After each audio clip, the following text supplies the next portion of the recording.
নমস্কার, দেখছেন রিপাবলিক বাংলা। আপনাদের সঙ্গে রয়েছি আমি বিশাখা। শুরু করছি বাংলার প্রাইম টাইম ট্রেন্ডিং এবং আজ আমার সঙ্গে থাকছে সন্তু। এবং সেই জায়গা থেকে প্রথমেই আমরা যে ছবিগুলো দেখাবো, যে খবরগুলোর দিকে নজর রাখবো আজ বিশেষভাবে ট্রেন্ডিং যে খবরগুলো, তার মধ্যে প্রথমেই একটি খবর যা আমাদেরকে গর্বিত করে, তা হলো অপ্রতিরোধ্য ভারত। যেভাবে এতদিন ধরে পঞ্চম অর্থনীতি হিসেবে ভারত ছিল, আজকে থেকে একেবারে অফিসিয়াল ঘোষণা, যেখানে চতুর্থ অর্থনীতি, গোটা বিশ্বের চতুর্থ অর্থনীতি ভারত। এবং তার পাশাপাশি এবার যেদিকে আমাদের নজর থাকবে তা হলো আমাদের পাশের দেশ বাংলাদেশ কেমন রয়েছে। সেখানে তো রীতিমতো কোণঠাসা অন্তর্বর্তী সরকারের মুখ্য উপদেষ্টা, তার রীতিমতো যে কোনো সময় বেকায়দায় পড়ার একটা বড় সম্ভাবনা। কিন্তু তারই মধ্যে পাল্টি খেতে ছাড়ছেন না মোহাম্মদ ইউনূস। তার রীতিমতো ইউটার্ন দেখতে পাচ্ছি আমরা। চট্টগ্রাম বন্দর নিয়ে তার যে অবস্থান আগে ছিল কিছুদিন আগে, আর এবার তার প্রেস সচিব যে কথা বললেন, একেবারে ইউটার্ন মোহাম্মদ ইউনূসের। কিন্তু তার মধ্যেই আমরা যেটা দেখতে পাচ্ছি, পাশের দেশ যেভাবেই আমাদের বেকায়দায় ফেলার চেষ্টা করুক না কেন, আমরা নিজেদের সার্বভৌমত্ব যেভাবে বজায় রাখতে হয় কিভাবে, সেটা খুব ভালো করেই জানে নতুন ভারত। নতুন ভারত তাই জন্য বাইরের শত্রু আর দেশের ভিতরের শত্রু মাওবাদী দমনে রীতিমতো সচেষ্ট, এতটুকু রেয়াত করছে না এই নতুন ভারত।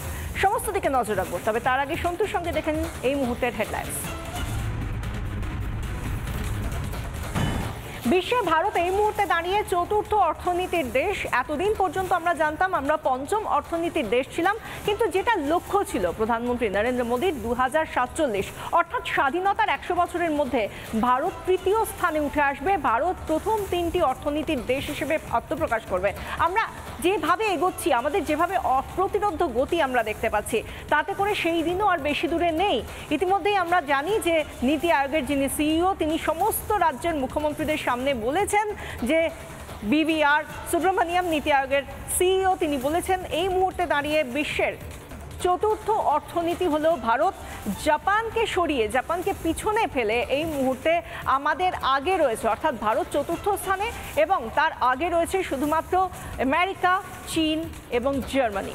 এই জার্মানির থেকে যদি আমাদের দূরত্ব কমাতে হয়, তার জন্য যে সময়সীমা লাগবে সেটাও জানিয়ে দিয়েছেন নীতি আয়োগের যিনি সিইও। তিনি বলেছেন যে আর মাত্র 2 থেকে 3 বছর, কি 2.5 থেকে 3 বছরের মধ্যেই ভারত এই তৃতীয় স্থানও দখল করবে।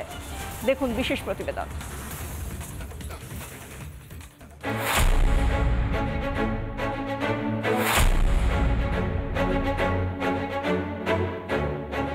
জাপানকে টপকে বিশ্বের চতুর্থ অর্থনীতি ভারত।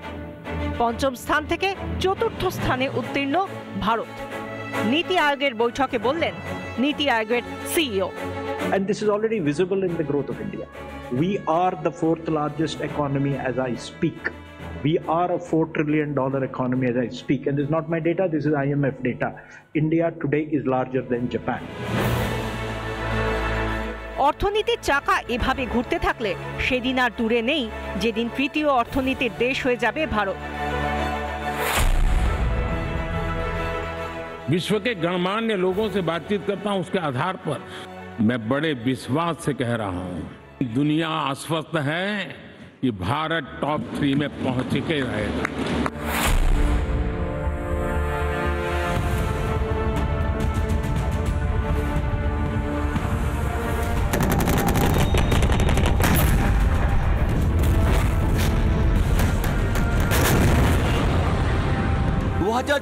থেকে 2025 এই 11 বছর লাগলো 2 ট্রিলিয়ন থেকে 4 ট্রিলিয়ন ইকোনমি, এবং 2030 সালের মধ্যে আমরা বলা যেতে পারে 6 ট্রিলিয়ন এবং 2047-এ 10 ট্রিলিয়ন ইকোনমির দিকে আমরা ধাবিত হচ্ছি। আমরা একই সঙ্গে বসুবৈধ কুটুম্বকম এই নীতি অবলম্বন করে চলেছি। প্রধানমন্ত্রীর দৃঢ় অঙ্গীকার, ভিশন 2047। স্বাধীনতার 100 বছরে ভারত পৃথিবীর প্রথম 3 অর্থনীতির মধ্যে থাকবে। নতুন ভারতের গতি প্রমাণ করছে সেদিন আর বেশি দূরে নেই। রিপাবলিক বাংলা। যখন বিশ্বগুরু ভারত, যখন রকেট গতিতে উত্থান হচ্ছে ভারতের, তখন বাংলাদেশ তারাও এগিয়ে যাচ্ছে, তবে পেছনের দিকে। কাজের সময় কাজী, কাজ ফুরলেই পাজি। বিএনপির কাছে এখন হয়ে গিয়েছে মোহাম্মদ ইউনূস বোঝা। মোহাম্মদ ইউনূসকে তাদের নাপসন্দ। মোহাম্মদ ইউনূসকে ক্রমশ চাপ বাড়াচ্ছে ভোট করানোর জন্য, দ্রুত নির্বাচনের জন্য। আর মোহাম্মদ ইউনূস বলছেন চেয়ারটা আমার খুব পছন্দ, আমি এখন চেয়ার ছাড়ছি না, চেয়ারের মধু আমাকে আঁকড়ে ধরেছে, তাই চেয়ার ছাড়তে চাইছেন না মোহাম্মদ ইউনূস। মোহাম্মদ ইউনূস বলছেন নির্বাচন হবে হবে হবে হবে, কবে হবে মোহাম্মদ ইউনূস তা পরিষ্কার করছেন না। আর তার মাঝে একাধিক দুর্নীতি হয়ে যাচ্ছে। এই যে উপদেষ্টারা বসেছেন তাদের গাড়ি বাড়ি সম্পত্তি বেড়েই চলেছে। 3 উপদেষ্টাকে সরানোর জোরালো দাবি করেছে বিএনপি নেতারা। ইউনূসের বিদায় এখন শুধুমাত্র সময়ের অপেক্ষা। ঢাকার রাজপথে সেনা টহল, সাজোয়া গাড়ি, পালানোর পথ নেই মোহাম্মদ ইউনূসের। সরকারের মাথা ব্যথা বাড়াচ্ছে খোদ সচিবালয়ের কর্মী ও আধিকারিকদের আন্দোলন। দেখুন,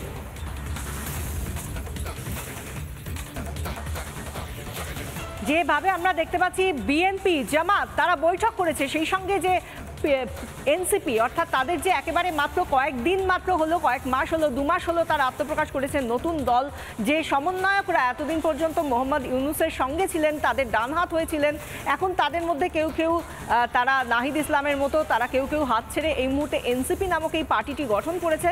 এবং যেখানে বারবার বহুদিন ধরে বলা হচ্ছে অন্তর্বর্তী সরকার কতদিন ধরে চলবে, এখানে তো একটা স্থায়ী সরকার গণতান্ত্রিক উপায়ে ভোট দিয়ে আনা একটা সরকার গঠন করা প্রয়োজন। সেনার তরফ থেকেও সেই কথা বলা হয়েছে। সেনার অভিভাবক কে হবে সেই নিয়ে প্রশ্নও করা হয়েছে ওয়াকারুজ্জামান সেনাপ্রধানের তরফ থেকে, এবং এখনো পর্যন্ত তার কোনো সুনির্দিষ্ট উত্তর দিতে পারছেন না মোহাম্মদ ইউনূস, না তার অন্তর্বর্তী সরকারের কোনো উপদেষ্টা, কোনো সচিব। এই জায়গা থেকে তারা শুধুমাত্র সময় কিনে গিয়েছেন। এবং তার মধ্যেই আমরা দেখতে পাচ্ছি তারা যে মুহূর্তে আমরা দেখতে পাচ্ছি যে চট্টগ্রাম বন্দর, তিনি কিছুদিন আগে মোহাম্মদ ইউনূস তিনি বলছিলেন চট্টগ্রাম বন্দরকে নাকি লিজ দেওয়া হবে। কাদের হাতে? না বিদেশি শক্তিদের হাতে।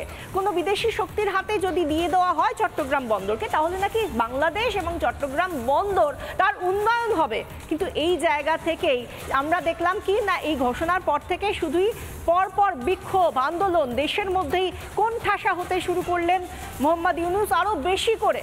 এবং এই বিক্ষোভের মধ্যে পড়ে এখন আজকের দিনে দাঁড়িয়ে শফিকুল ইসলাম, তার যিনি প্রেস সচিব অর্থাৎ প্রধান উপদেষ্টা মোহাম্মদ ইউনূসের প্রেস সচিব, তিনি সরাসরি বললেন যে না, এটা লিজে দেওয়ার কোনো প্রশ্ন উঠছে না। রীতিমতো ইউটার্ন খেয়ে বললেন যে না, এখানে শুধুমাত্র নাকি সংস্কারের কথা বলা হচ্ছে, বন্দর সংস্কারের কথাই বলা হচ্ছে। এতদিন তাহলে কি বুঝিয়েছিলেন? দেখুন বিশেষ রিপোর্ট। বিদেশি শক্তির হাতে যাবে চট্টগ্রাম বন্দর। আপনারা ইন্ডিয়াতে স্বাস্থ্যের জন্য যান না, কিন্তু বন্দর না এখানে আর কেউ আসতে পারবে না। ভাই, আমাদের চিকিৎসা দরকার, তো এই হৃৎপিণ্ডের চিকিৎসার দরকার, কাল বিদেশি ডাক্তার আনতে হবে। তো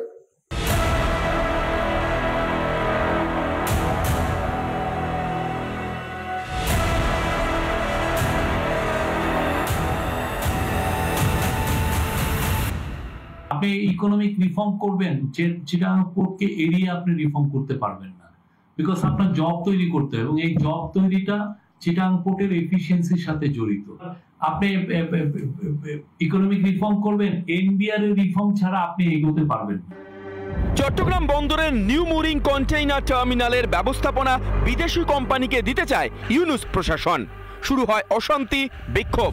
শেষে ঢোক গিলে এখন বন্দর সংস্কারের কথা বলে ড্যামেজ কন্ট্রোল করতে চাইছেন ইউনূসের প্রেস সচিব।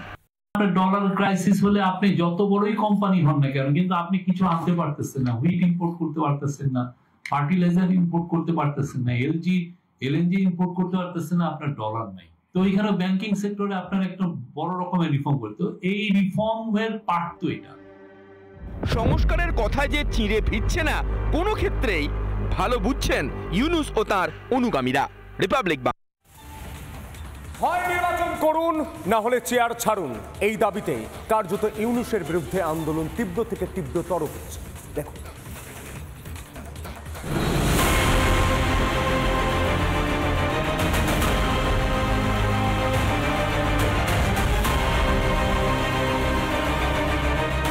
বিএনপি, জামাত ও এনসিপির সঙ্গে বৈঠকে ইউনূসের সংস্কারের বেলুন চুপসে গেল। নির্বাচনে অনড় জামাত, বিএনপি।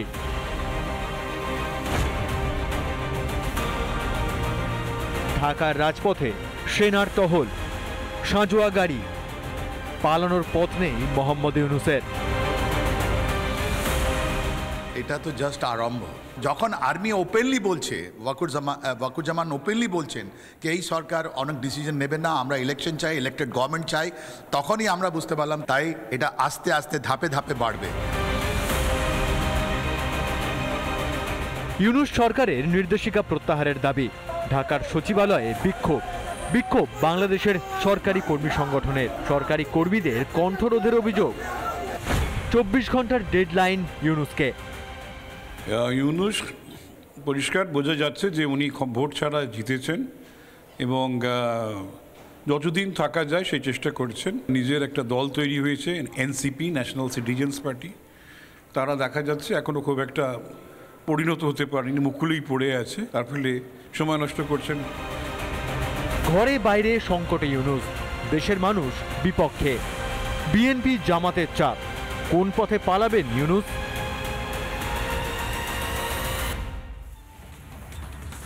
দু 31শে মার্চ সংসদে দাঁড়িয়ে ডেডলাইন বেঁধে দিয়েছিলেন কেন্দ্রীয় স্বরাষ্ট্রমন্ত্রী অমিত শাহ।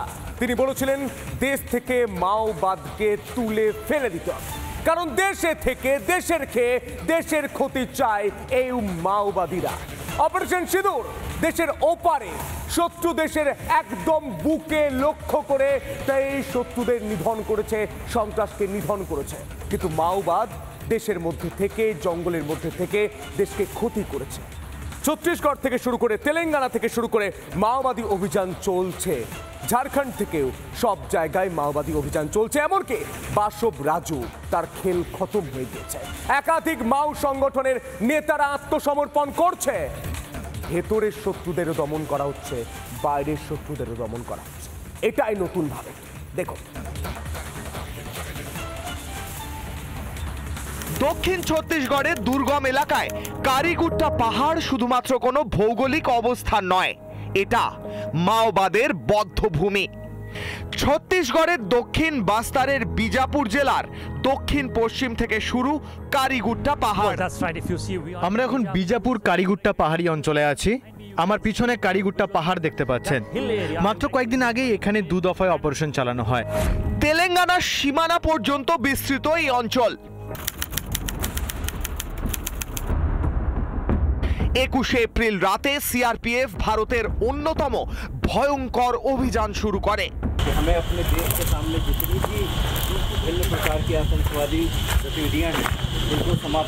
গভীর জঙ্গলে মাওবাদীদের শক্ত ঘাঁটি, সেটাই ধ্বংস করা ছিল অভিযানের মূল লক্ষ্য। কারিগুট্টা পাহাড়ে 250টি গুহা তৈরি করেছিল মাওবাদীরা। জটিল গুহাতেই লুকিয়েছিল মাও সন্ত্রাসী মাওবাদীদের মাথা बासब राजू। मोटर की तरफ इस तरफ फेंक दो पहले। जो एरिया सैनिटाइज नहीं है उस एरिया में नहीं जाना है, समझ गए? हाँ, इसके ऊपर डाल दो और तुम्हारे कदम के 2 कदम आगे आईडी लगाओ, उसका भी ध्यान देना। অপারেশন ব্ল্যাক ফরেস্টের এটা শুধু শুরু মাত্র। খতম করা হয় 3 দশক ধরে মাওবাদীদের শীর্ষ নেতা বাসব রাজুকে। 2010 দান্তেওয়াড়া হামলা, দান্তেওয়াড়ায় 76 জন সিআরপিএফ জওয়ানকে হত্যা করা হয়। 14 বছর দীর্ঘ বিচারের লড়াই শেষ হলো। দান্তেওয়াড়া হামলার মাস্টারমাইন্ডকে খতম করলো ছত্তিশগড়ের স্পেশাল ফোর্স। এবার ভয়ের যুগ শেষ। লাল দুর্গের অভ্যন্তরে এখন জঙ্গল শান্ত। এবার এখানে শান্তি বিরাজ করবে।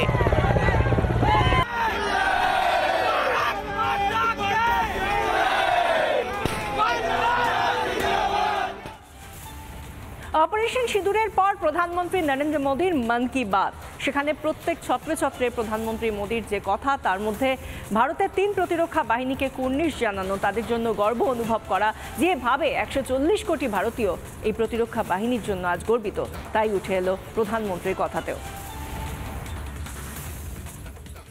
गांव में पक्की सड़क थी, लोगों को जरूरत थी, लेकिन पहले कभी यहां बस नहीं चल पाई थी।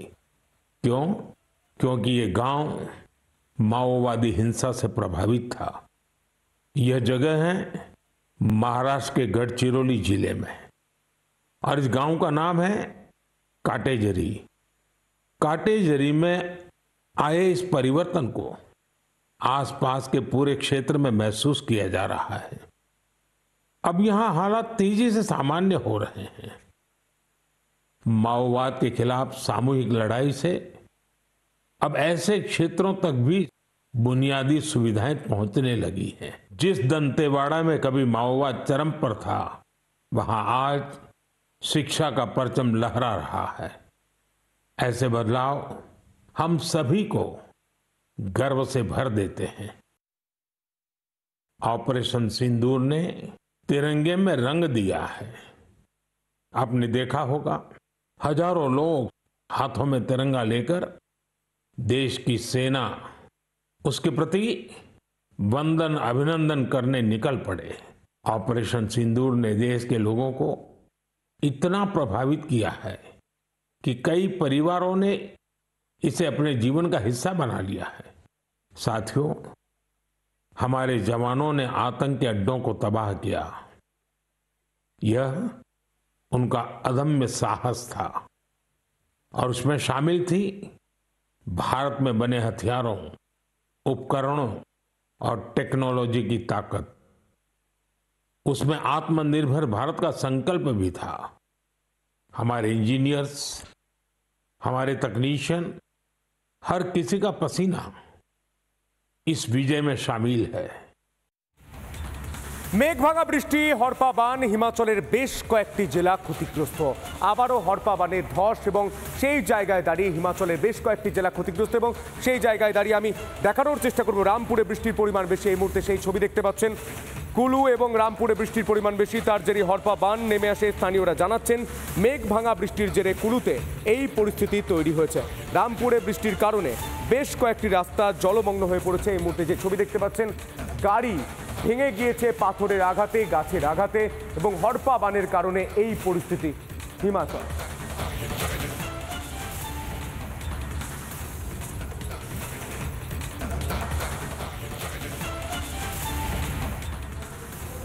প্রাকৃতিক দুর্যোগ কাটিয়ে উঠুক হিমাচল এবং তারই মধ্যে আমরা যেভাবে দেখতে পাচ্ছি আমাদের দেশ যেভাবে এগিয়ে যাচ্ছে অপ্রতিরোধ্য গতিতে, সেখানে গোটা বিশ্ব দেখছে এটাই নতুন ভারত। একদমই তাই। এবং কারণ আমাদের দেশ মহান দেশ, আমাদের দেশের বীর সৈনিকরা তারা আমাদের দেশকে প্রোটেক্ট করছে।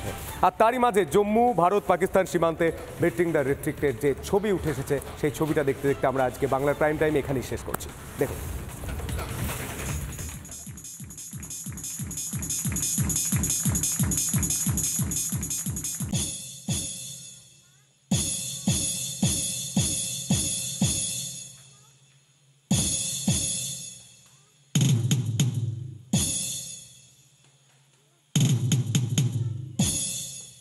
इनके मार्च पास्ट और जोश से ही आप इनकी कर्तव्य निष्ठा और अनुशासन के स्तर का अंदाजा बखूबी लगा सकते हैं। आप सभी को बताना चाहती हूँ कि इस परेड दस्ते का नेतृत्व कर रहे हैं मुख्य आरक्षक लोकेंद्र सिंह। जोरदार तालियों से इनके हौसले को सलाम करें।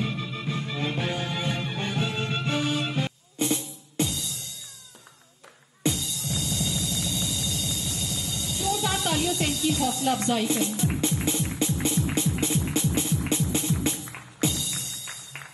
सीने में जुनून, आंखों में देशभक्ति की चमक रखता हूँ। दुश्मन की सांसें थम जाएं, आवाज में भी धमक रखता हूँ।